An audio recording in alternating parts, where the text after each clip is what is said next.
Има един друг свят и този свят един ден ще се разкрие пред нас. Невидимия свят е реален, но понеже ние нямаме органи още, той е за нас още непознат, неразбран. Ние го смятаме за телепатия, интуиция, нещо отвлечено, туряме му разни имена. Но съществува един по-широк свят, отколкото съвременните хора разбират. Сега аз няма да ви навеждам известни факти. Има хора, които предчувстват онова, което има да става. Откъде го знаят? Има други, които никак не могат да предчувстват. Но онези хора, които предчувстват нещата, те имат известни белези.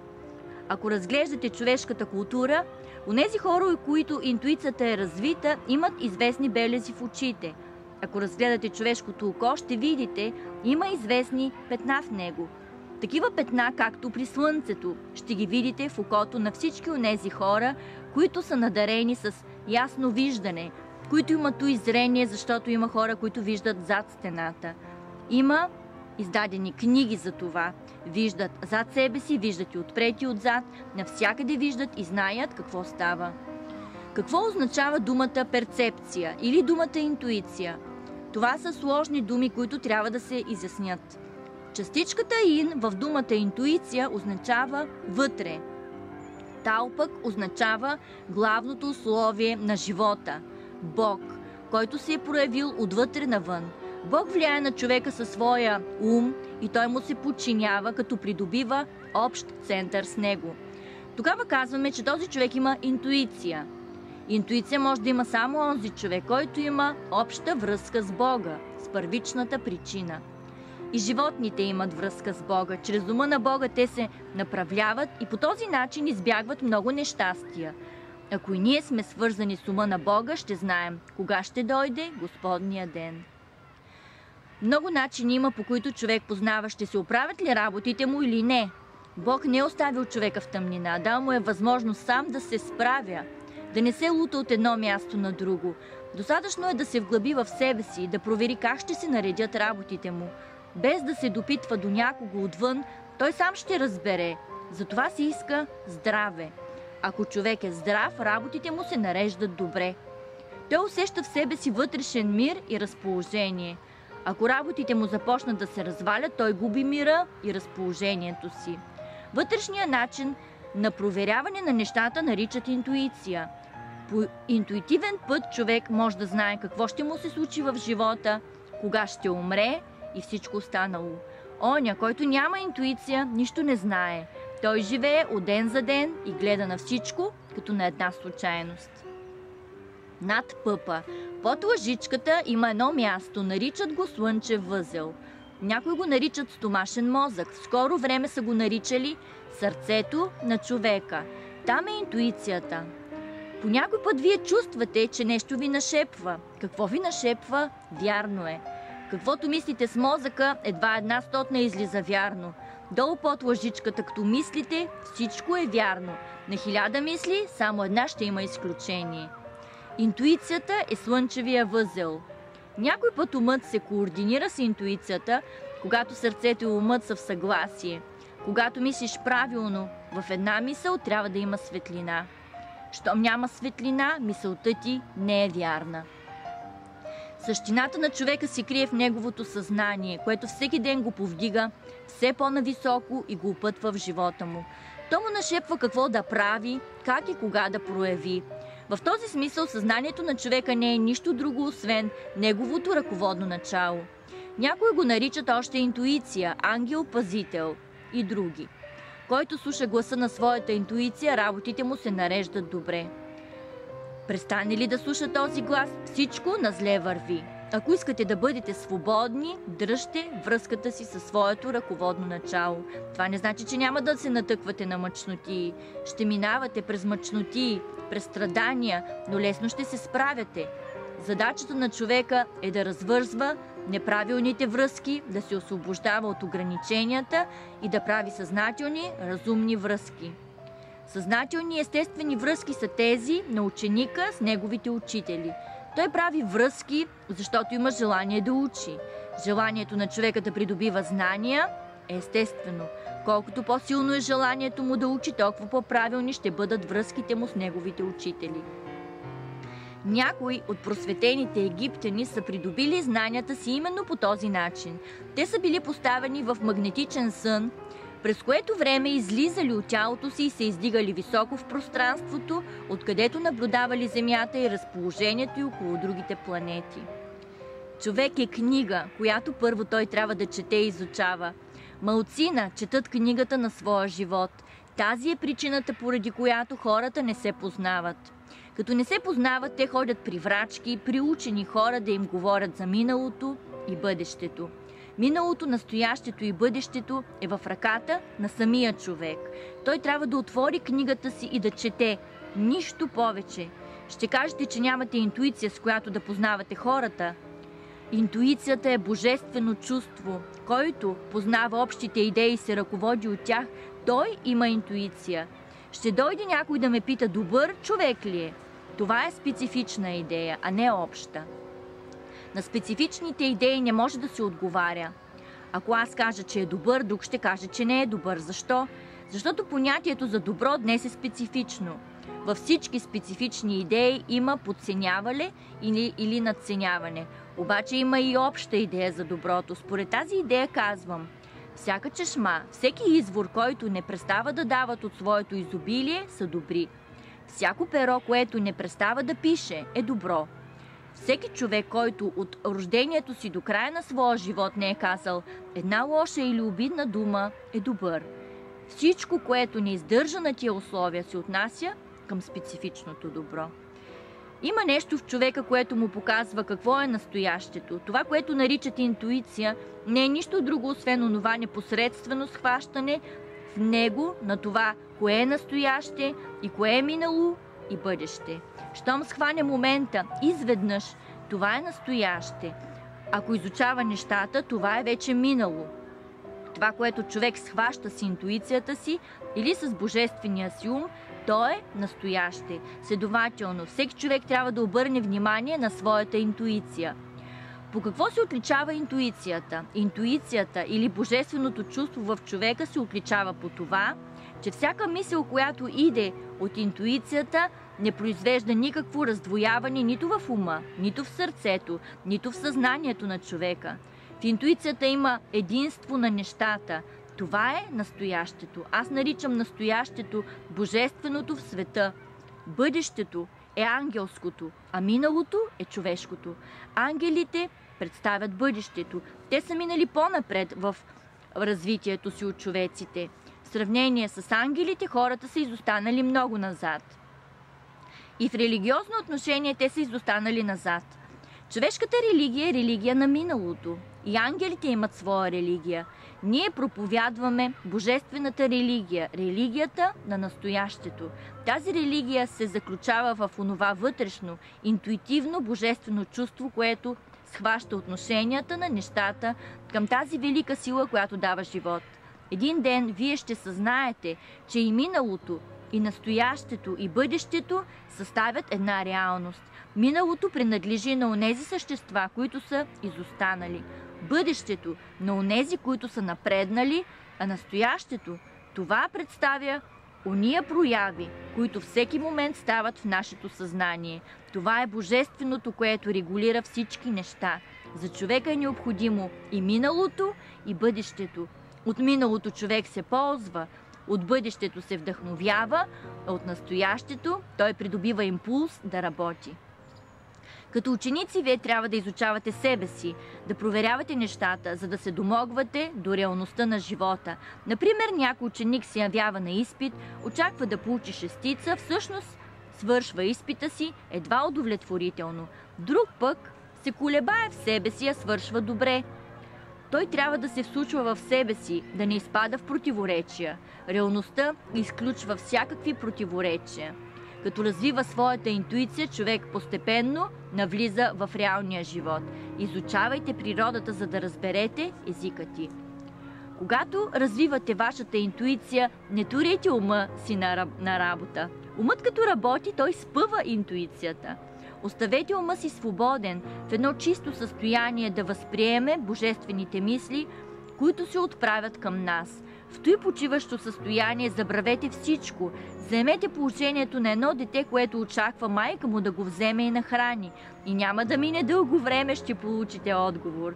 Но ако много мислите и се бъркате, може да се минат ден, седмици, месеци и цяла година отговор да не получите. Слушайте гласа на разумното начало в себе си, за да се развивате правилно. Ако на мястото на разумното начало или на душата поставите своя ум, вие ще се натъкнете на голямо противоречие. Тогава вместо да си помогне, човек повече се обърква. Например, умът знае причината на болестите, но не може да ги лекува. Душата лекува болестите, но не може да пожелае тя да излекува една болест, за да постигне желанието си. Обаче умът и да желае не успява. Защо? Възможностите му са малко. Умът се проявява повече външно, а душата вътрешно. Една от проявите на душата е интуицията. Чрез нея човек решава лесно задачите си.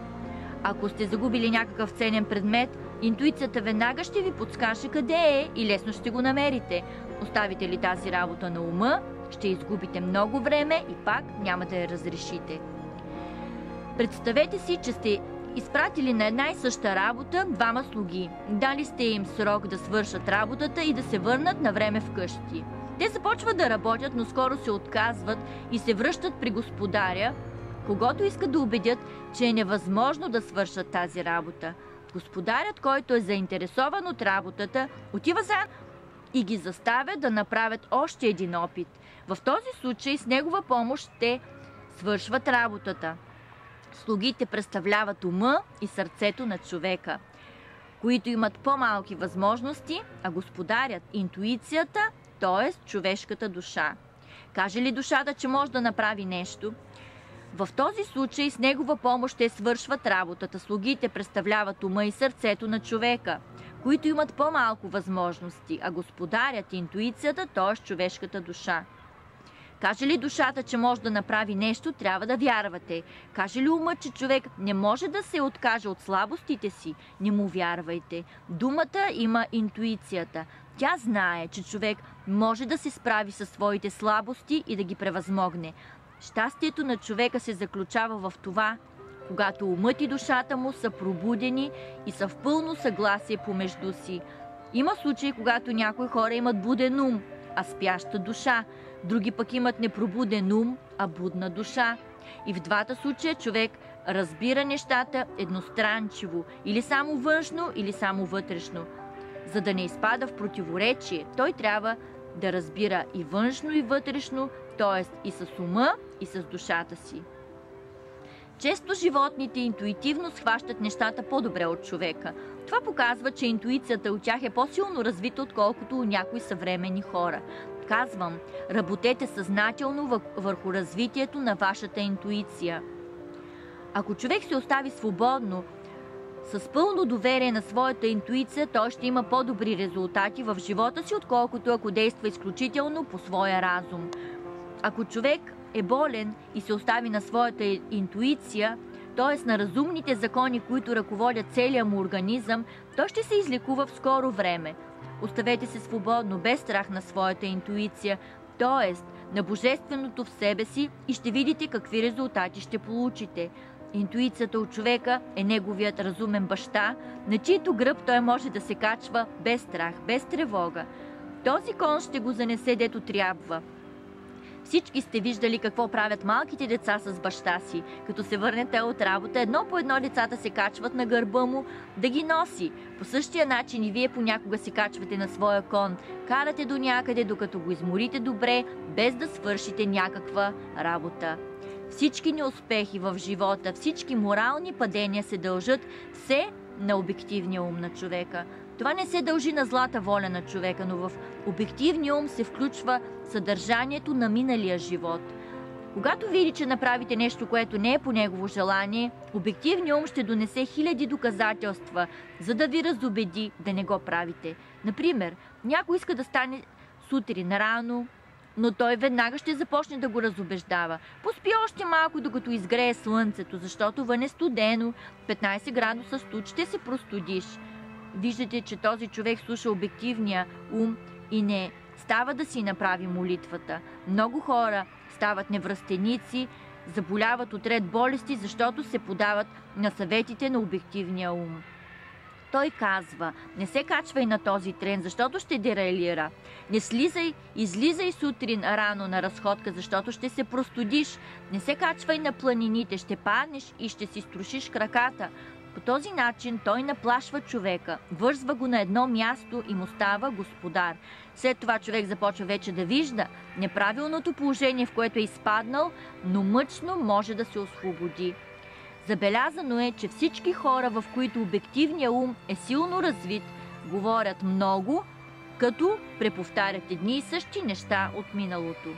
Субективния, вътрешния ум, или както го наричат, истинският човек, не е нищо друго, освен божественото начало в него. Той живее и в миналото, и в бъдещето, и в настоящето. И каквото каже на човека, излиза вярно. Той има интуиция за отличие от обективния ум, който няма интуиция. Обективният ум обича да плаши човека. Той му казва, например: не минавай през това място, има приготвена засада, против тебе ще те убият. Ти обаче не го послушваш, минаваш през този път и виждаш, че никаква засада не те чака. Той казва: не влизай в тази гора, защото има мечки, които ще те нападнат. Ти минаваш през гората и виждаш, че никакви мечки няма. Субективният ум е добрият съветник на човека. Каквото каже, всичко става. Ти се тревожиш нещо, но той без да дава някакви доказателства казва: имай търпение, всичко ще се нареди, всичко ще се оправи. Как ще се оправи? Имай търпение, ще видиш как ще се оправят работите. Обективният ум всякога има желание да спъне човека, като види, че някой е много ревностен в духовния път, той му казва: слушай, толкова години вече как се подвизаваш, ставаш рано, молиш се, правиш добро, сега вече трябва да си починеш. Ти си по-добър от другите. Нека сега те поработят вместо теб. Ако продължаваш да живееш по този начин, ще станеш смешен за хората. Съвременните хора са дошли до областта на обективния ум, но трябва да се справят с него. Щом дойде човек до тази област, той се раздвоява и ту решава да тръгне напред, ту отлага. Вие се намирате в положението на човек, който се качва на плета, иска да прескочи, но пак слезе долу, отложи. Пак се качи на плета, пак слезе. Най-после трябва да стане някаква катастрофа, някакъв катаклизъм, който да го застави да се качи на плета, да прескочи и да мине на отвъдната страна. Обективният ум се проявява и в религията, и в науката. На него се дължи консерватизмът на хората. Достатъчно е веднъж да ги обсеби той, за да ги държи вързани около себе си като коне. Ето защо хората трябва да се освободят от него и да станат като майки, които крият от децата си какво мислят да правят или какво са направили. Помнете, божественото, разумното начало в човека или неговото подсъзнание всякога му нашепва какво да прави. Слушайте този глас. Завързваш приятелство с един човек. Този глас ти казва: пази се от този човек. Той не може да ти бъде приятел. Добър, благороден човек е той. След 2 години вашето приятелство ще се свърши. Не може да се разчита на него. Вътрешният глас в човека е онзи негов слуга, Стоян, който не му се докарва, не му прави външни услуги, но при всички трудни моменти в живота му, той тихо му нашепва: това направи, онова направи.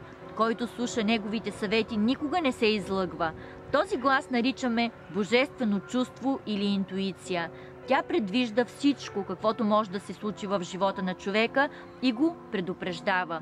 Във всеки народ се явяват пророци, които предсказват неговото бъдеще. Ако води война, те казват какъв ще бъде нейния край. Духовното развитие на един народ се изразява чрез неговия пророк. Интуицията никога не лъже.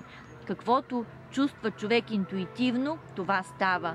То не е като гаданието на онзи циганин, който казал: в този дол или има вода, или няма. Хората трябва да развият интуицията си, за да могат в трудни моменти на живота да си помагат. Искаш ли да започнеш търговия, не знаеш какво да правиш? Повикай интуицията на помощ. Тя ще ти подскаже какво да правиш. Всяко съмнение показва, че работата няма да излезе на добър край. Всеки има по един Стоян в себе си, който може да го посъветва как да постъпи. Кажи му: Стояне, как мислиш ти по дадения въпрос? Той ще каже: Господарю, не започвай тази работа, няма да имаш успех. Каквото ти каже Стоян, така ще излезе. За да бъдеш още по-сигурен, попитай и себе си. Каквото положение да заемеш – лекар, свещеник, министър, генерал – допитай се до мнението на Стоян. Генерал си, ще влезеш в сражение, попитай Стоян: ще победиш ли или ще те убият? Стоян казва: не бързай още, моментът не е добър. Повечето хора страдат от прибързани работи. Няма да бързаш. Ще се допитваш до интуицията. Ако хората се вслушваха в божествения глас в себе си, животът им щеше да бъде 10 пъти по-добър от сегашният. Понеже са заглушили този глас, те правят много грешки. Учените постъпват по-правилно от религиозните.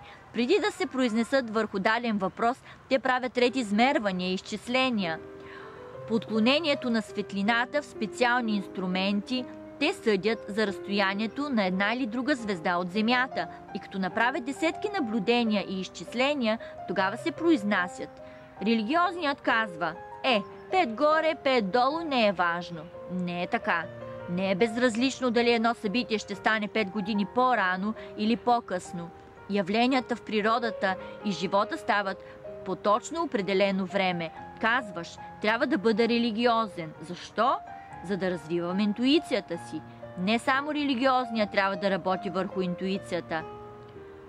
И светският човек, учен или прост, се нуждае от интуиция.